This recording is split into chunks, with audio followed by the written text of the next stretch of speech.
This was from one of my very, very first weddings. This is how my style started to evolve.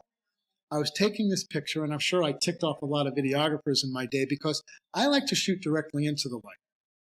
And if you look at this image and you see the texture and the mood created by it, you notice that there's still detail in the face. Most photographers would think of taking the light, having it come from behind them, and having their subject lit with nice even light on their face. Instead, what I decided to do here, and it was sort of by accident, I just liked the moment, took the picture, and this was film. I saw it later and I said, hey, that looks pretty cool. So I tried it again, the next wedding. And you know what? I said to myself, wow, I like the mood this creates. I like the texture involved here. I like the highlights coming off of both of these girls' face. And I started to think to myself, I can revolve a style around this. This is how I started to evolve. Very photojournalistic, if you will. I think that's an overused word, but a friend of mine actually said to me, that reminds me of an image that Duno would take. And Duno is one of my all-time photojournalism heroes. That was one of the best compliments I've ever received. This image here was also taken several years ago. It's 2 o'clock in the afternoon. It's in Rittenhouse Square. But the thing that strikes me about this image and struck me when I took it is that I can make images in the harshest light in the middle of the day, and I don't have to run for the open shade to make a good image.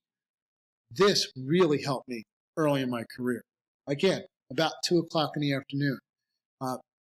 Just backlit, wonderful highlights off the veil, off the hand, set some mood, and I said, dark background, highlights, I've got something here. And again, style starting to evolve.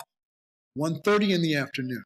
This is a little bit later in my career after I started to get used to what I needed to do. This image here, taken in a park in Philadelphia. This is moments after a couple saw one another for the first time. And in later lessons, we're going to learn how I do that reveal scene. If I had to pick an image, this image right here, it's the epitome of how I like to use late afternoon light. If you notice those highlights off of her face and the texture, dimension, and mood created with this light, I'm going to demonstrate how to use this in later lessons.